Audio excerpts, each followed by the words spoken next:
com aquela ideia de que, cara, vou escolher uma palavra, eu vou reduzir tudo a uma possibilidade.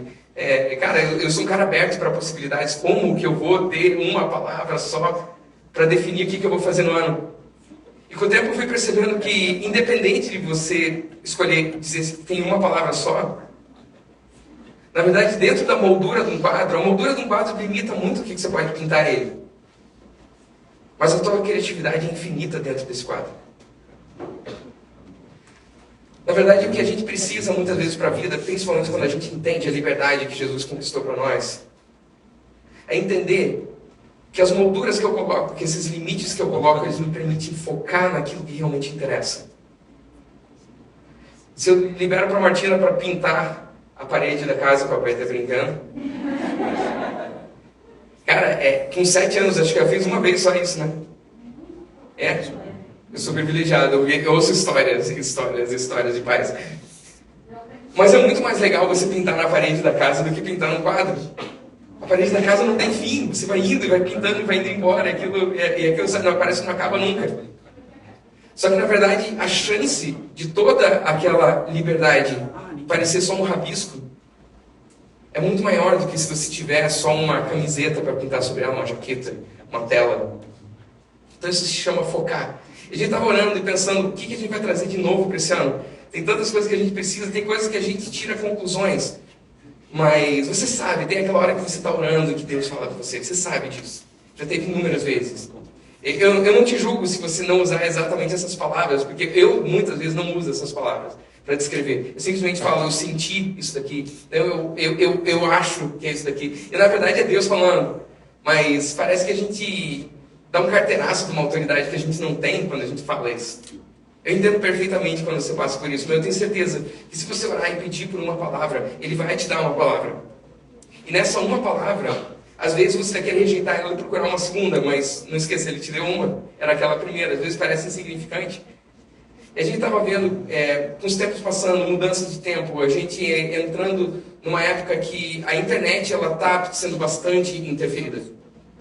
E a gente estava baseando bastante a nossa igreja na internet. A gente sempre fez a Pixel para ser uma igreja híbrida. E acredite, eu fico muito feliz de ver vocês aqui, porque a gente estava online demais para se chamar de híbrido. Fala sério. Híbrido não é online, híbrido é também online. Híbrido é quando é o presencial e o online. Híbrido não é quando é só presencial.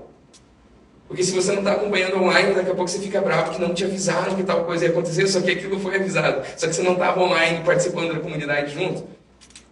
Não precisa, tinha certas coisas que precisam para a comunidade funcionar, ser parte da tua parte ativa. Aquilo que você busca, aquilo que você vai atrás. Existem momentos que pessoas importantes de dentro da igreja vão atrás de você.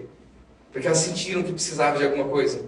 A gente vive uma geração que mandar mensagem você já pensa 3 vezes. Ligar é quase uma invasão de domicílio, né? E tudo isso está muito errado. A gente sabe que está muito errado. Mas é tanta informação que a gente recebe de todos os lados. E de repente você não entende por que bate em mim você tão mais informações pessimistas ou informações que tiram esperança do que as informações que trazem esperança. Quando eu estava orando e vendo esse símbolo maravilhoso que a gente acabou criando, junto com a Fran, quem conhece a Fran da Santa Marca? Ela estava junto, repaginando, não se apegue muito a logos, isso aqui a gente vai mudar o tempo todo. E cada uma delas vai fazendo parte de uma história que vai sendo escrita com novas marcas. E de repente uma das coisas que mais me atraiu nessa marca é que se você puxar esse azulzinho para cá, ele fica uma das palavras que a gente mais gosta. É o Y, que no inglês, o que quer dizer o Y? É o why. É o porquê. Então é engraçado que no meio desse X, que era essa nossa marca, ele tem o porquê, que é o nosso potencial de questionamento. É aquele que quando você, que já está aqui na igreja, de repente vê alguém de fora que está vindo visitar, ele tem uma experiência maravilhosa com Jesus, ele tem uma experiência maravilhosa com o Espírito Santo. Ele começa a querer descrever nessas palavras que ele já ouviu na TV, ou ouviu algum outro religioso falando. E de repente parece que agora eu encontrei uma verdade, e agora que encontrei a verdade eu não posso mais questionar. E na verdade, quanto potencial que se perde com gente que conhece Jesus e para de ser questionador. Você vai ver poucas pessoas tão questionadoras quanto Jesus, se você lê na Escritura. Ele é extremamente questionador. Ele instiga o questionamento. Alguém faz uma pergunta para ele, ele quase nunca é óbvio na resposta. Ele quase sempre traz uma resposta que traz meia resposta para a pergunta e traz umas outras 5 perguntas. Então, quando a gente vai vendo isso daqui, ele ficou tão central dentro do why, do porquê de tudo que a gente faz. Eu juro que eu olhei para aquilo ali, e quando eu olhei na próxima imagem que estava lá, eu via uma árvore. Você sabe quanto que a árvore é central na nossa história? Quanto que a árvore é central desde o Gênesis? Desde aquele processo de escolhas. Na verdade, todo o processo de tomada de decisão, ele é uma árvore. Cada escolha que você faz torna as situações mais complexas. Sempre vai ser assim. E parece que no fundo, as situações elas se tornam mais negativas e complexas quando eu e você não tomamos decisão, porque não tomar decisão também é uma decisão. E de repente você vê que o mundo inteiro ao redor tomou decisões por mim, por você. Você abriu mão daquele teu poder de criar o futuro. E quando a gente vai olhando isso daí como uma árvore, surgiu uma das principais imagens que veio para mim, que é da próxima. Fotossíntese. A gente sempre esteve num ambiente muito digital. E a gente não vai deixar de ser. Na verdade, a gente já está anos-luz à frente da média, gente. Eu gosto de anos-luz porque é uma medida de luz, né? Não é porque é tão distante assim. Mas quando a gente fala sobre fotossíntese, a gente fala sobre tudo aquilo que era luz que chegava de maneira digital, que chegava por pixels através de uma tela de LED, de OLED ou de qualquer outra coisa que chegou no teu celular, no iPad, na TV de casa. É aquilo que vai como imagem que vai continuar indo para mim, para você e para tantas outras pessoas. Fotossíntese é quando existe um processo que essa luz cria coisas físicas. A gente sabe que a luz ela tem um comportamento de fóton, que é um comportamento de onda e de matéria ao mesmo tempo, que até os melhores físicos se confundem nisso daí. Einstein se confundia nisso daí, e para alguns físicos que têm a cabeça mais aberta isso parece tão óbvio, e para mim ainda não é. A gente está com a sorte de ter um físico tocando guitarra aqui. Isso daí não é por acaso, isso daí é as coisas que vão se atraindo dentro da cultura que a gente faz. Mas de repente a gente vai lá e lembra que tudo começou com uma história lá em Gênesis. E Gênesis, no capítulo 1, você sabe que a primeira coisa que Deus criou foi o quê? A luz, nessa história. Na verdade, a história do Gênesis, ela não me parece uma história do início dos inícios. Ela fala que no princípio criou Deus dos céus e a terra era sem forma e vazia. Você já teve alguma experiência real, de verdade, uma experiência divina, cara, daquela inegável? Cara, que você acordou de um jeito e você dormiu de outro. Você sabe que Deus não cria uma terra sem forma, nem uma terra vazia. Mas uma terra bonita, perfeita, ela pode vir a se tornar sem forma e vazia. E na verdade, os verbos que se usam em outras línguas, elas nos confundem. Porque o to be, ele é tantas coisas no português. Né? Ele é ser, ele é estar, ele é uma ação, ele é passivo. E acontece isso. Na verdade, as traduções, elas dizem, também pode dizer completamente a terra, tornou-se sem forma e vazia. E daí disse Deus, haja luz, e houve luz, e Deus viu que a luz era boa, e separou a luz das trevas. Ao mesmo tempo que isso aqui é poético, isso aqui ele está trazendo conceitos muito profundos. Você já se expôs à luz. E você já ficou sem se expor à luz. A gente sabe o que acontece quando a gente não se expõe à luz. E a gente sabe o que acontece quando se expõe à luz. Eu queria que você pegasse, quando chegasse em casa hoje, pegasse um potinho com terra e um potinho com algodão. Ou pode ser qualquer outro jeito, né? Você pode pegar 2 com terra adubadinha, terra bonitinha. Você gosta, pode pegar uma leguminosa, pode pegar um feijão, pode pegar o que você gosta, que é ali um cactozinho. Eu queria que, se você tiver esse empenho em fazer experimentações, você colocar a mesma sementinha em 2 vasos e colocar um exposto na luz e deixar o outro no escuro. Eu sei que você sabe o que vai acontecer, mas se você fizer esse experimento, você vai ver. O experimento ele demora, ele leva dias, semanas, meses. Esses dias, semanas, meses, eles são difíceis de perceber pra gente, porque o tempo ele não passa de maneira tão lógica quanto a gente espera. Você viu isso esse ano? Às vezes as coisas, a gente vê como que elas chegaram onde elas estão. Na verdade, aquilo levou tempo para chegar até lá. A gente sabe, não, se ela tiver a plantinha na luz, ela vai crescer mais, se ela estiver fora da luz, ela vai crescer menos. Ou ela vai murchar. A outra vai até depois dar uma florzinha, e depois, dependendo do que você colocou, vai dar um fruto, vai dar uma sementinha de alguma coisa ali, um feijão. Ele vai dar aquilo ali, mas se ele não tiver luz, ele não vai. E, cara, você percebe como que Deus escreve os mesmos princípios por todas as mídias? A palavra de Deus para mim e para você, ela é uma bússola, ela é um mapa. Mas a vida real não é a palavra de Deus. Me desculpa te chocar com isso. Aquilo ali é sabedoria. Aquilo ali é o caminho por onde você deve andar. E você vai ver a revelação de Deus se desdobrando na tua frente. Porque quando a gente fala sobre fotossíntese, a gente está falando sobre a luz chegando até a planta. A gente sabe que a luz deveria ser a luz branca, que é a luz que é a soma de todas as cores em movimento. Você vai lembrar do teu disco de Newton na escola, você estava girando ele ali, você pintava errado, ele nunca ficava branco, porque as cores não estavam bem certinho. Mas ele é a soma de todas as cores. Quando a gente está falando sobre cor digital, a gente está usando bastante ali o verde, o vermelho e o azul. Se você não entender por que verde, vermelho, azul é fé, esperança, amor, você tem que fazer The Wise, tem que fazer The Ways, tem que fazer alguns outros cursos, The Warrior, e a gente vai mais pra frente, você vai entender como que isso funciona desse jeito. Só que quando a gente está falando sobre o mundo real, o mundo físico, esse presencial que é o que você está hoje aqui, e que a gente vai cultivar um pouco mais, porque toda planta precisa de cultivo, pelo menos desde a história do Gênesis, mas, né? Toda planta precisa de cultivo. Então, quando você está falando sobre cores primárias, elas não são RGB. As cores primárias são vermelho, azul e amarelo. Essas são cores primárias, são cores do mundo real. O amarelo não é uma cor que está exatamente no nosso branding do RGB, porque o RGB ele é digital. E você vai ver o que o amarelo representa. O amarelo, pelo menos para as meninas de design aqui na frente de moda, amarelo é alegria para vocês, eu sei disso. E o amarelo é do sol. O amarelo do sol, ele representa rei, e sol ele já foi divindade em tantas e tantas culturas.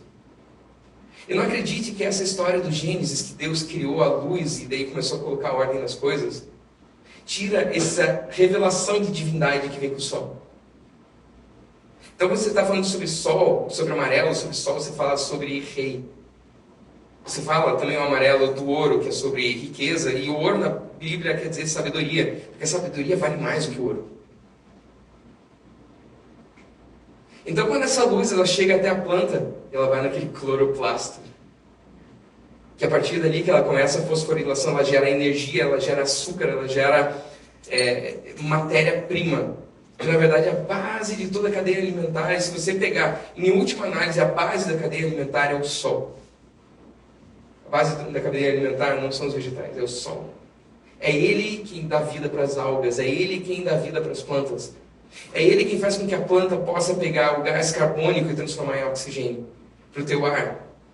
É ele que gera o açúcar que vai para as plantas, que se você for completamente carnívoro e não come salada, não se preocupe, os animais que você come, comem plantas. É de lá que vem, da mesma maneira. Vem tudo desse mesmo lugar. E quando você pega ali, você vê uma planta verde. Eu estava falando ali com o Mac Disse, que é físico. Eu estava conversando com ele quais que são as frequências de luz mais importantes para a fotossíntese. E, na verdade, ele olhou para mim e falou, todas menos o verde. Uau, sim, todas menos o verde, porque o verde reflete. Todas as outras frequências de luz, elas ficam na planta e geram tudo que é. Ou seja, o amarelo fica na planta, o azul, a fé, fica na planta. O vermelho, o amor, fica na planta. E quando você se expõe à luz do sol, quando você se expõe à luz, quando você recebe fé, esperança e amor, você vai refletir o que para os outros? Não se assuste. Primeira coisa que você reflete é a esperança. A tua presença gera esperança onde você está, quando você tem a postura do Filho de Deus. Então a primeira coisa que eu quero que você pegue nisso, porque a gente vai tão fundo nesse ano, dentro disso daqui. Quem acompanhou o ano passado a série Elementos? Nossos 5 valores centrais. Primeiro, é o vento, o ar. Missão é porque a igreja existe. O nosso segundo, que é água. O amor é o contexto de toda a missão. 3 é madeira. Estrutura precisa estar submissa ao Espírito. O 4, fogo. Não, era o outro que você falou ali. Relevância cultural, não é opcional. E o 5, que é o pó, que é o barro, criatividade é a expressão natural da espiritualidade. Se você olhar exatamente esses 5 elementos que formam a fotossíntese, você pode ter tanto fogo no sol, mas eu não colocaria tanto no sol, porque o sol é o rei, ele está colocando aquilo ali, mas se você é da área de biológicas, você sabe que fogo, para mim, temperatura quer dizer metabolismo. Quer dizer ação. Então, a paixão, a relevância cultural, ela está direto na fotossíntese, que ela puxa aquela luz e transforma a luz em ATP, em energia, em açúcar, que é o que vai transportar aquilo ali. Mas também ele pega os nutrientes que vieram do barro, do solo, do pó, da criatividade do mundo onde a gente está, dos recursos que a gente tem à nossa disposição para criar através deles. Ele puxa através daquilo ali, junto com a água da seiva, a água, entender que o amor é o contexto de toda a missão. Quando ele puxa aquilo ali, ele pega dentro do vento que está passando e está vindo aquele CO2, aquele gás carbônico, aquele tóxico, aquela natureza caída, aquela cultura nojenta que você vive ao teu redor, que você vê acontecendo, aquele pessimismo, aquela tristeza, aquela morte que você vê ao teu redor, e você entende como que esse processo transforma gás carbônico em oxigênio para todas as pessoas que estão ao redor. E reflete verde, reflete esperança.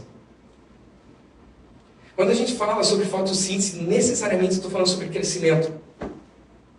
Eu estou falando com você sobre crescimento espiritual, estou falando sobre crescimento como pessoa, crescimento como sabedoria. Mas quando eu falo sobre crescimento, eu não posso jamais deixar de lado as crianças.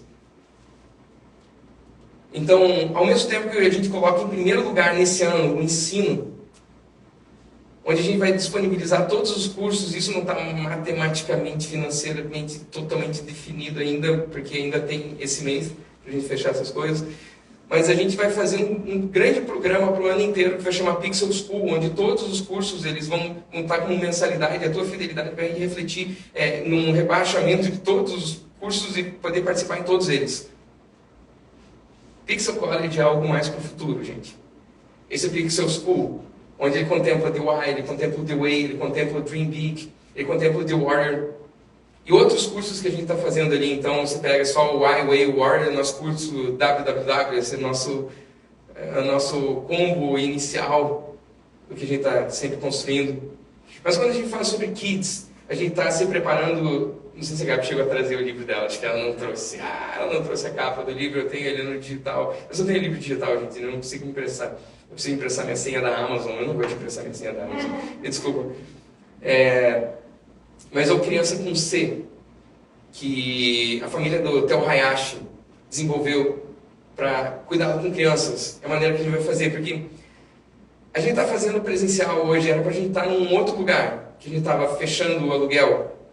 E a gente não conseguiu atingir algumas metas dentro disso, mas eu tenho certeza que se o teu coração estiver bem posicionado nisso daí, entender as coisas, a gente vai chegar muito rápido lá. E a gente achava que ia estar num lugar que não ia ter estrutura para fazer uma transmissão boa, saudável. A gente já tinha se posicionado em vamos focar no presencial, a gente grava o que está acontecendo e sobe para o YouTube na terça-feira. A gente continua compartilhando, não vai ter ainda aquela experiência, mas a gente quer voltar. Mas a gente está num lugar e conseguir deixar ele adequado dessa maneira. Sim, aí a gente vai ter o terceiro nosso ponto que vai ser, que é o Pixel Church Studio. E o Pixel Church Studio, você vai ver, não é só o lugar que a gente quer ter nosso, onde vai ser isso aqui 24/7, gente. Com estúdio de música do lado, com estúdio de produção de vídeo, fotografia, onde criatividade é expressão totalmente natural da espiritualidade, onde isso é o que atrai, que faz a gente viver junto, mesmo Blumenau não sendo exatamente aquela cultura igual do litoral, que a galera convive completamente junto, mas a nossa cultura não é igual a que está ao nosso redor. Então, com toda a histórico de coworking, que já vinha desde o começo com a Simone Passarin, que veio sempre moldando aquilo que a gente faz, e estruturando a nossa igreja híbrida, através do Officeless, os princípios que a gente faz de de convívio à distância, de criação, cocriação à distância. Então, terceiro ponto desse ano, que é a estrutura. Então, a gente falou sobre ensino, crianças, estrutura. É lógico que a gente quer dar um foco para casais, a gente não é o que mais tem na igreja casais, e ninguém vai encher o saco de você que não é um casal. Porque a gente sabe a tua postura, o teu lugar, que você tem um lugar muito bom, e ninguém está querendo que você acelere esse processo. É muito perigoso acelerar esse processo. Esse processo vai acontecer, ou não vai acontecer, me desculpa, eu não estou envolvido nisso. Mas a gente quer fazer alguns eventos, não ministério de casais, mas alguns eventos regulares. Como, tipo, a gente chegou a fazer, mas de maneira mais sólida, porque não adianta a gente querer trazer tudo isso sem ter uma agenda bem solidificada. Então, para falar um pouco sobre a agenda, eu vou chamar a Gé, você pode dar uma salva de palmas para a Jéssica. Lembrando que, quando ela chega aqui, 1 Coríntios fala, Paulo, eu semeei, Apolo regou, mas é Deus quem dá o crescimento.